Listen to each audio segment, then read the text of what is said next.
World War II was a conflict unlike any before it, a war that ravaged continents, reshaped nations, and tested the limits of human endurance. Among the millions who fought and suffered, there are countless untold stories of survival, courage, and willpower that rise above the horrors of battle.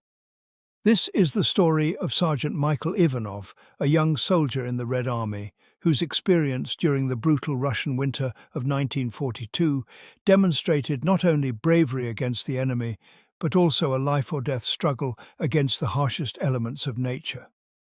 Michael was 22 years old when the war reached its peak. Born in a small village near Rostov-on-Don, he had grown up hunting and working the land, skills that would later prove crucial. But nothing could truly prepare him for the Siberian winter that awaited on the Eastern Front. By November 1942, his unit had been fighting relentlessly near the outskirts of Stalingrad. The Red Army was locked in fierce battle against the Nazi forces, a battle that was turning both sides into desperate survivors against a frozen, unforgiving landscape. Michael's company was ordered to hold a forward position along a key supply route, essential to maintaining Soviet control in the region. After days of shelling, sniper fire, and freezing nights, an unexpected German counterattack forced a retreat into the dense forest and open plains of the nearby steppe. As snow began to fall in thick flurries, visibility dropped, and communications were lost. Michael and a handful of soldiers became separated from the main force during the chaos. The winter had settled over the land with a vicious grip. Part 2, Chapter 2, Alone and Frozen. By nightfall, Michael realized he was alone.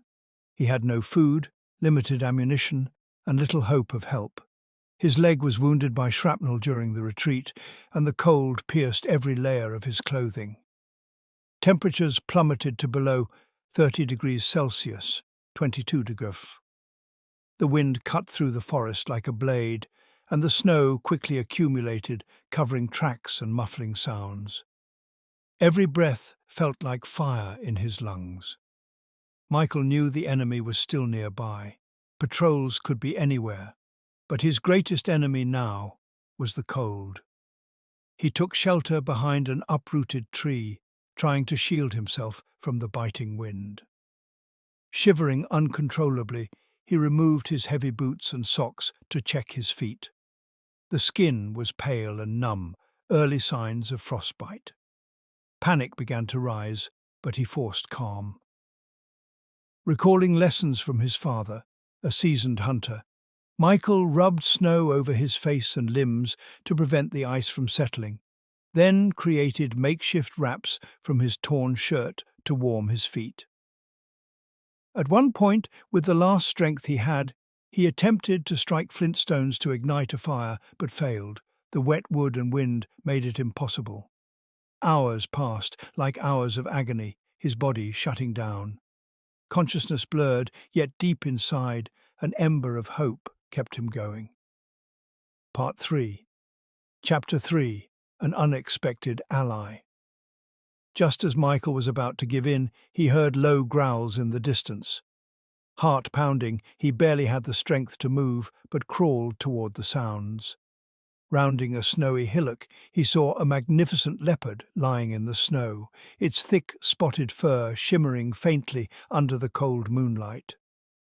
The beast opened its eyes lazily. It was injured.